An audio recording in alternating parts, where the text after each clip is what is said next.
हम super fast जाते हैं निकल के। अच्छा, super fast. Super fast, super fast कोई रुकावट नहीं, कोई रुकावट नहीं, कुछ भी नहीं। किसी की औकात नहीं है जो रास्ते नहीं जी नहीं, किसी को कहत नहीं, राजपूत हैं, पहाड़ का दबदंग है। राजपूत है। फिर पर्यावरण का क्या होगा बाबा? पर्यावरण एक दिन के लिए एडजस्ट करना पड़ता है। महीने भर चलेगा ना? नहीं चलेगा, एक दिन पेड़ लगाएंगे। अच्छा, नहीं, पेड़ बहुत लगाए लगाए हमने। बचवा कितना पेड़ लगाए हो अभी तक? 10-12 लगा दिया।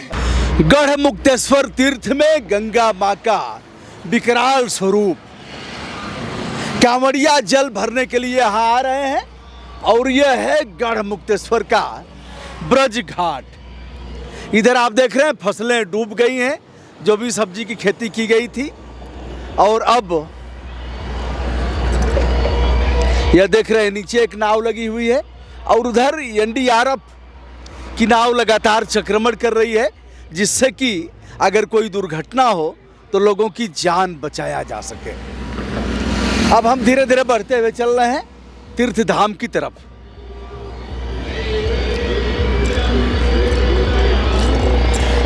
आप इधर देख रहे हैं कांवड़ियों का जमघट है और यह है राष्ट्रीय राजमार्ग।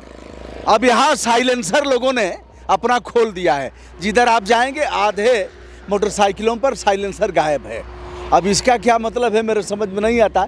साइलेंसर गायब है तो आवाज़ अधिक आएगी और फिर पोल्यूशन भी अधिक होगा, लेकिन अब है कांवड़िया लोगों का ये।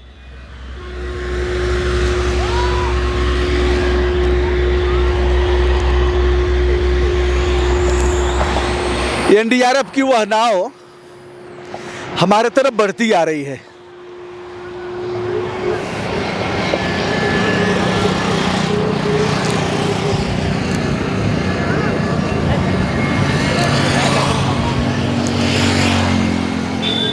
भगवान शिव का पवित्र महीना श्रावण मास। भगवान शिव अपनी ससुराल भी जाते हैं इस महीने, और ससुराल में जब गए थे तो लोगों ने उनका जलाभिषेक किया था।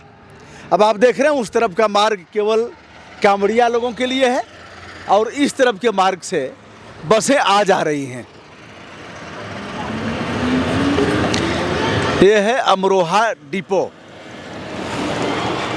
हम आगे बढ़ते हुए आपको दिखा देते हैं, बढ़ते रहिए। अब हम धीरे धीरे जहां पानी नहीं था उसके आगे हम बढ़ रहे हैं।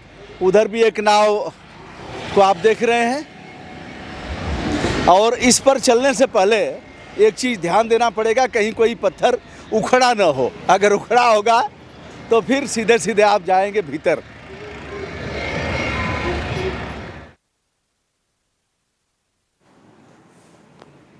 पुराणों में बड़ा महत्व है गढ़ मुक्तेश्वर का, जिनके पवित्र घाटों का दिव्य अवलोकन कर रहे हैं आप। सावन महीना जो भगवान भोलेनाथ का सबसे प्रिय महीना कहा जाता है, इस महीने में 12 ज्योतिर्लिंगों पर लोग जलाभिषेक करते हैं। अब आप भव्यतम दृश्य देख रहे हैं। कुछ नावें भी गंगा में हैं और गंगा माँ का जलस्तर लगातार बढ़ता जा रहा है। कभी भी कोई दुर्घटना हो सकती है, इसलिए जल पुलिस, नावों पर गोताखोर भी लिखा हुआ है, वह तैनात है। आप इस बात से अवगत हैं कि उत्तराखंड में बारिश के चलते गंगा का जलस्तर लगातार बढ़ता जा रहा है। यह एक नाव गंगा की मध्य धारा में आपको दिख रही है। सड़कों पर आप देख रहे हैं एक तरफ का मार्ग पूरी तौर पर कांवड़िया लोगों के लिए आरक्षित है और एक तरफ के मार्ग से लोगों का आना जाना। कई दुर्घटनाएं हुई हैं जिसमें कांवड़िया लोग हताहत हुई है और कई में उनकी मृत्यु भी हुई है। लेकिन डाक बम यानी बिना रुके, बिना थके, तीव्रतम गति से जा रहा है। पहले दौड़ लगाते थे लोग, अब उसका स्थान वाहनों ने ले लिया है। दोपहिया वाहन पर साइलेंसर नहीं, एक दो तीन नहीं, चार चार पाँच पाँच लोगों को हमने देखा है। यह भी देखा गोद का बच्चा माँ की गोद में है, उसके बाद वाला बच्चा, उसके बाद वाला बच्चा, और फिर मम्मी पापा, यानी पाँच पाँच लोग एक एक मोटरसाइकिल पर जा रहे हैं। अब जब उत्तराखंड में बारिश हुई है तो यह पानी अब आ गया है गढ़मुक्तेश्वर होते हुए आगे बढ़ेगा, और आगे बढ़ने के बाद यह पानी और भी कानपुर, प्रयागराज, वाराणसी और निचले जहाँ जहाँ आप नीचे जाएंगे वहाँ बाढ़ की स्थिति पैदा होगी। दोस्तों, कई कांवड़िया लोगों से हमारी बात हुई, क्योंकि भगवान शिव का पवित्र महीना है और भगवान शंकर अपनी ससुराल जाते हैं। इस महीने में जलाभिषेक का प्रावधान है, लेकिन जलाभिषेक में देखा गया है कि लोग 20 किलो, 30 किलो, 40 किलो, 50 किलोग्राम, एक एक कुंटल पानी जल लेकर के जा रहे हैं। कई लोग उससे ढुलते हैं, मान्यताएं ऐसी हैं। यह देखिए सीढ़ियों पर पानी चढ़ गया है और पुलिस ने यह बैरिकेडिंग लगा दिया है कि इसके आगे आप स्नान करने नहीं जाएंगे। तिरंगा झंडा भी फहराते हुए आप देख सकते हैं। इसके पहले हम लोगों ने तिरंगा झंडा फहराया था आदरणीय चंद्रभूषण पांडे जी के नेतृत्व में, जो जज रहे हैं, राज्यपाल के लीगल एडवाइज़र रहे हैं, और हम लोगों ने झंडा फहरा करके बताया है कि झंडा राष्ट्रीय ध्वज हमारी शान है। मुख्यमंत्री, प्रधानमंत्री और यही लोग अपने आवास पर नहीं फहराएंगे, हमको भी फहराने का अधिकार है। आज आदेश भी हुआ है, इनके आदेश की कोई ज़रूरत नहीं है, हम इनके आदेश से राष्ट्रीय ध्वज नहीं फहराएंगे। तो जैसा आप देख रहे हैं, राष्ट्रीय ध्वज भी लोग फहरा रहे हैं। गढ़मुक्तेश्वर, जहाँ लोग पिंडदान करने आते हैं, यह महाभारत कालीन क्षेत्र है।